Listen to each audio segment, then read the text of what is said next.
Vamos a estudiar ahora cómo verificar los supuestos de la regresión. Um, los supuestos ya los mencionamos anteriormente, pero vamos a recordarlos acá, pero con un esquema diferente. Básicamente, los supuestos incluyen la linealidad, esto es la relación entre y x es una función lineal, ¿no? Y el resto de los supuestos están en relación al comportamiento de los errores.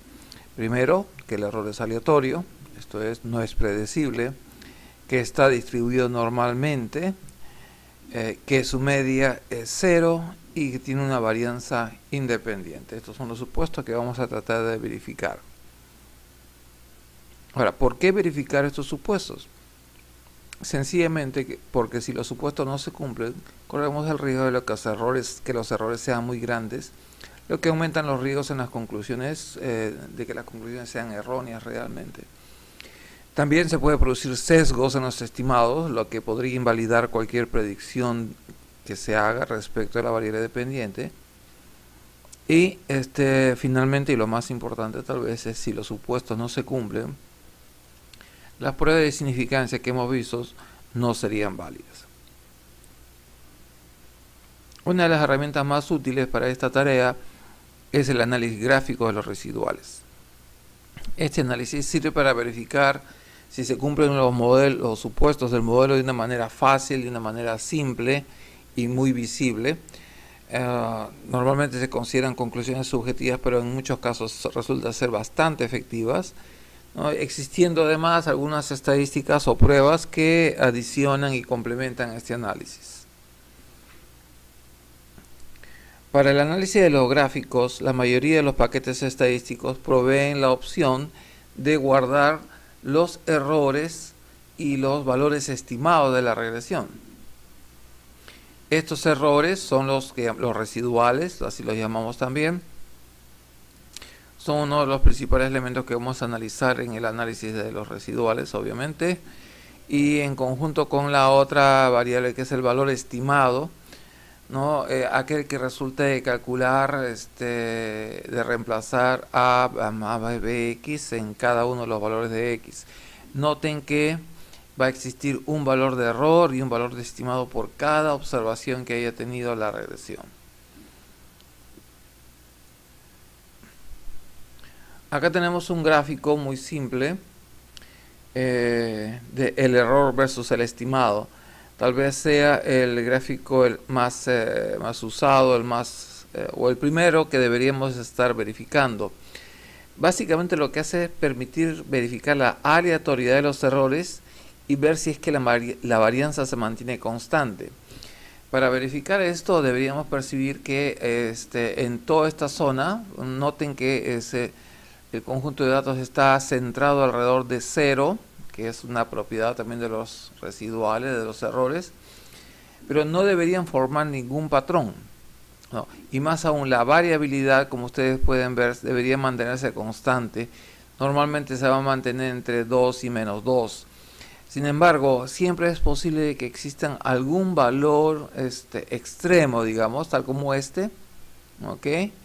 O otro, que a veces, no siempre, pueden ocasionar algunos problemas con el tema de la normalidad, como vamos a ver más adelante. Pero en general, si nuestro patrón de residuales, como es que se ve acá, es aleatorio, no hay ningún patrón, estaríamos en buenas condiciones. Noten que para construir este gráfico hay que ubicar a los errores en el eje vertical, eje Y, y a los estimados en el eje horizontal, eje X. Un problema que a veces enfrentamos y que es detectado justamente a través del análisis de residuales es la falta de linealidad. Eso sucede cuando tratamos de ajustar una regresión lineal a un conjunto que naturalmente no es lineal. Obviamente ese es un caso bastante, estoy mostrando, es un caso bastante exagerado, pero el resultado es el mismo, ¿no?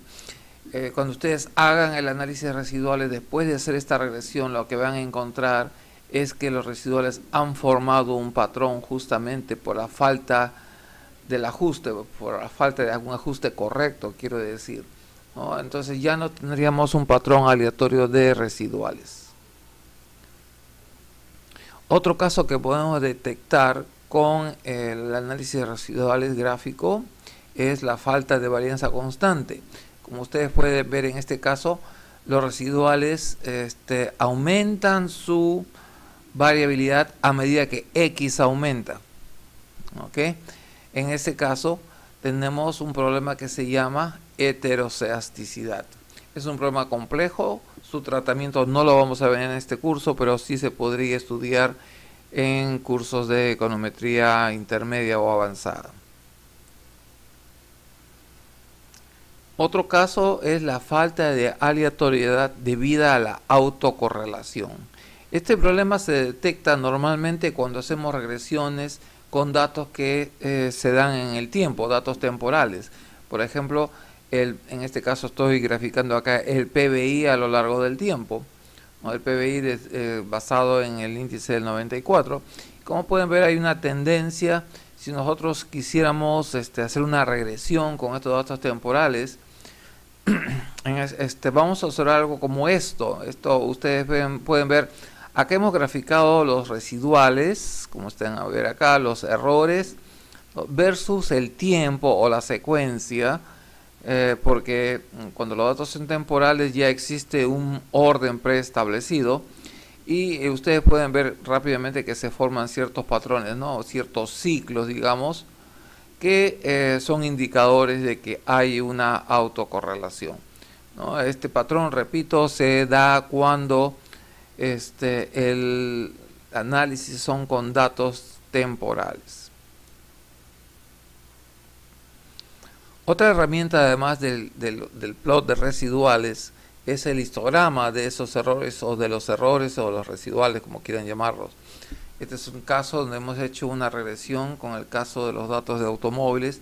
Y acá tenemos los errores y ustedes pueden ver claramente que hay un valor que está fuera de su sitio, digamos. Este es un valor extremo, lo cual me indicaría pues que ya tendríamos un problema con los residuales.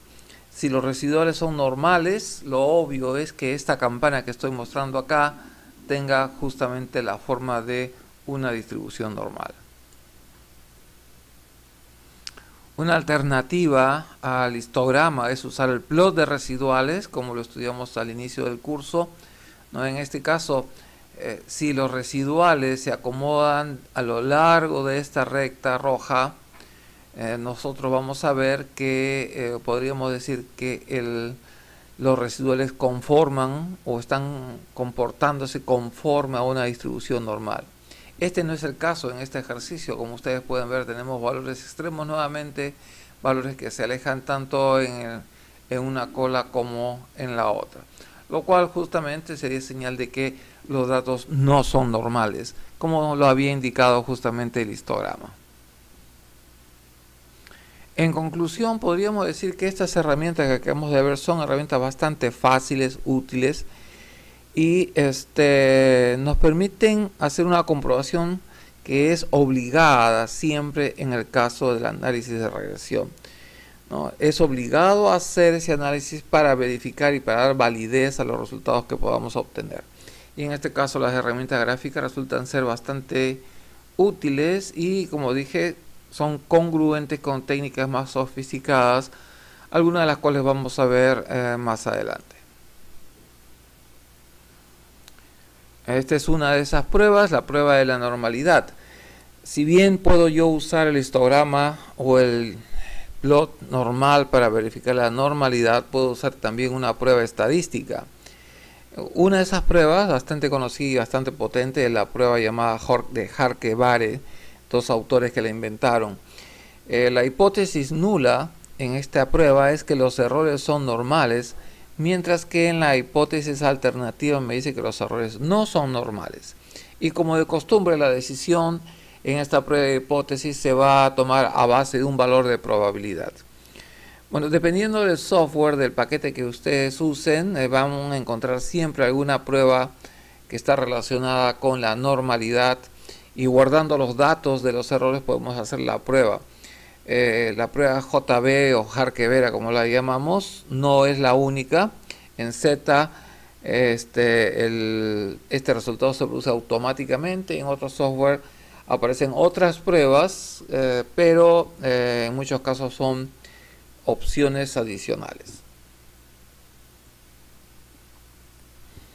Veamos acá un ejemplo. En este gráfico he hecho la regresión de millas por galón, el rendimiento versus el peso del vehículo, de una muestra de vehículos. Como ustedes pueden ver, acá presentamos las estadísticas. Vemos que el R cuadrado es 61%. Bueno, no es muy alto, tampoco es bajo. El peso es una variable significativa, como ustedes pueden ver, debido al valor de probabilidad. Pero lamentablemente, si miramos la prueba Harke-Vera, nos dice que la probabilidad es cercana a 0, lo cual, de acuerdo a las reglas que habíamos indicado, nos obligaría a rechazar la hipótesis nula y tomar la hipótesis alternativa, que me indicaría que hay evidencias para decir que los datos, esto es los datos del error, porque estas son pruebas para el error, los datos de los errores no son normales. Acá está, estos son nuevamente los gráficos del error. Como ustedes pueden ver, básicamente es este tramo, este conjunto de observaciones que ustedes ven, que son datos, digamos, extremos, los que no permiten que, digamos, los datos sean normales, por lo que la prueba de Harke-Vera justamente lo anuncia de esa forma, a través del valor de probabilidad, como siempre en todas las pruebas de hipótesis.